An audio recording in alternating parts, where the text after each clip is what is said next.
The pressure produces the diamonds not through dollars, but through who you get to become.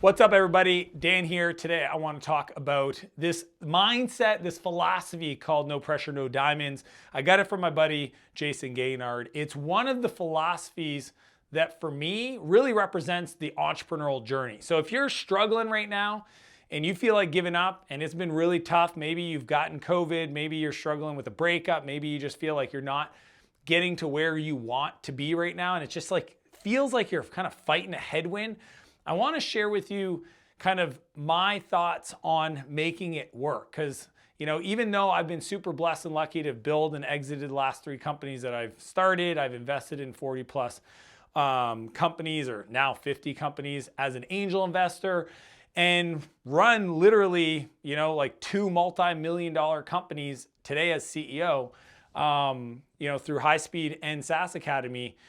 There's these kind of benefits of going through the struggle that I think a lot of people miss. So it's really easy to like take that depression, take that feeling of like wandering and not making progress, and use that to, you know, reframe the story that you're telling yourself. You know, and the first one is learning to learn. One of the things that I think is the most beautiful aspect about the challenge of building a company, or really just being successful in life, is learning to learn. You know, most people stop learning once they go to high school. And for me, that was like where I didn't learn at all. I literally was like an F student, an E and an F. I mean, got worst grades ever. And what I discovered afterwards, even though I started when I was 17, it wasn't until I was 21 or 23 that I read my first business book. The thing that continues today is the idea of reading, not only for myself, but for my market, for my community, for my customers, for my family, for everybody. I mean, I've read over 1,200 business books to this point by following a simple process, which is 10 pages every day for years, right? Ever since I started my company, Spheric Technologies, when I was 24, that was when I like understood that if I want to learn how to do anything, I'm gonna have to read the books. And the books it's the practice, right? It's Bruce Lee's comment of like, I fear not the person that's got 1,000 kicks. I fear the person that's practiced one kick 1,000 times or 10,000 times. To me, that's what the learning habit does for us, right? It's the learning to learn. So that's number one. So like building a business, if all you did was use it as a learning tool, then to me, that is like the ultimate like gift, right? That most people don't realize. The other strategy and kind of mindset is to play nice with others. Like in business, to be successful, like it took me really learning this, my first 2 companies, that you can't build a business without other people. And I have friends that I love, but it seems like every time they get into business, they get in a lawsuit. Every time they start a new partnership, they get in a fight. Every time they start a new business with a co-founder, 8 months later, they fall out of, you know, the business. It's like, didn't work out with this person or whatever. And, you know, this is not something I think that's natural, especially when money's involved. You know, like I know I went through this with my brother, you know, building a company together, and like there's real dollars and stuff at play. And then at some point you have to figure out like, how are we going to move forward? You know, like when it's tens of millions of dollars that you're talking about, it's harder to walk away from that. And, you know, when I think of like the journey with Flowtown of you know, which to me was when I was 28, 29, and trying to understand how to play nice with my co-founder, Ethan, because I technically started the business with him for him to be the CEO, right? I wanted him to run the business. I wanted to be able to have the freedom. I had just sold my company, Spheric. I had a lot of money, and I didn't want to jump into something and be the CEO, but I had to learn how to do that. How do I become the person that person wants to be in business with, and how do I show up and add value on a daily basis in a way that is interesting and attractive to them for us to continue building the company? Same thing with clarity. Like it's easy for people to see successful folks in business, but not realize that one of the habits, beliefs, traits, skills that you need to develop is to collaborate with other people. Some people are so angry and frustrated with the world and cynical and narcissist and all these things. They don't realize that that is the thing stopping them from building the business. So yes, no pressure, no diamonds, but it shouldn't be harder than it has to be. Okay, so playing nice with others is a big idea. And then finally, the other thing that you need to be successful in business is to have a high income skill. Okay, so yeah, you could be super smart at the technical side, you could write code, but sales and marketing is really where I focus my time. I learned how to write code initially, and then that allowed me to build software.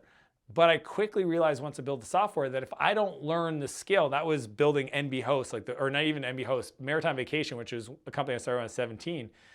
Then I needed to learn how to get people in front of the product. That was the marketing side. That was the high income skill that you see people talking about all the time, and asking myself, if I go down this path, what new skill am I going to learn? What am I going to develop? Maybe through reading, maybe through going to seminars, maybe through watching YouTube videos, maybe from finding a coach and a mentor to teach me, to fast track that. And every company taught me, from learning to code would be, Maritime Vacation, NB Host was a bit of marketing, Spheric was definitely marketing and sales. And then even more recently with SaaS Academy, deciding that I wanted to take everything I'd learned and put it on the internet for all of you guys to learn and study. And the skill that I wanted to learn there was communication. Could I learn to shoot a video in one take, just like this one here, and be able to, at any moment, hit a stage and share some philosophies and some ideas and some stories without preparation?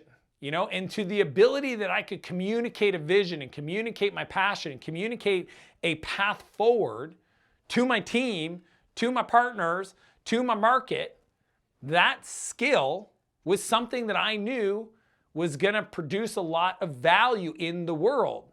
But I didn't know how to do it. I used to go to the studio for 3 months just practicing and practicing and practicing. Hundreds of hours spent in a studio in front of a camera, trying to figure out, how do I communicate my story? How do I communicate my message? But doing it because I knew that even if I failed, that I would have built this new skill, this new high income skill, this new valuable skill that would be transferable to every other business. So sometimes when you're building, don't lose sight that not only, yes, it would be great for the business you're after to be successful, but more importantly, it's, even if it wasn't successful, am I learning? And am I growing? Am I developing, right? Am I reading the right books? Am I playing nice with others and learning how to do that at scale? Am I adding some high income skills or adding some valuable skills that I don't really have that I know can be transferable? And sometimes that is the value. The pressure produces the diamonds, not through dollars, but through who you get to become, which I think is the really big idea. I want to end this on a metaphor. If you think about going to the gym, the whole idea of developing your muscles, right? I go to the gym. I know I don't really look at it. I'm not like a bodybuilder, but I train for triathlons and I've done Ironman, full distance. And anytime I'm doing a training, I ask myself, did I rip the muscle? Did I go past the point of exertion? Did I get the intended benefit of the design program? I work with a fitness coach, a triathlon coach. I literally have 3 coaches that just relate to my personal health, right? Swim coach, triathlon coach, and then a health coach, an energy coach. And when they design these trainings, they're designing it to go past my capabilities, to essentially no different than if you go to the gym, you tear the muscle. And the reason why we want to tear the muscle or go past a certain heart rate zone is to develop into a higher capacity. And that, to me, is the same analogy and metaphor that we look at in business, which is our job is to put ourselves in a position to challenge ourselves so that we push past our comfort zone. We go outside the comfort zone. We go past our skill set, our limits, to then discover and become who we might have the ability to become the athlete that can finish a full distance Ironman, who can swim 4 kilometers, who 3 years prior, I couldn't even swim, right? And all of that came because of this belief that the effort is worth the results, the outcome of who you get to become. And that's the big idea. So I don't know who needs to hear this today, but if you're struggling right now, you're going through a dark time, you've got kind of like this depression settling in, maybe it's anxiety, maybe it's self-doubt, maybe it's imposter syndrome. I don't know what it is for you, but I want to encourage you to keep going. I want you to think about doing the reps. I want you to think about tearing the muscle, the no pressure, no diamonds, because it's in that space that you get to become the person who can deal with a higher level of challenges, to rise and be prepared to receive the thing you've been asking for the last decade, right? Whatever you want to become successful, you might have to go through this challenge so that you can be ready to become the person who can receive that request. And that's the big idea. So hope this finds you incredibly well, and have an amazing day.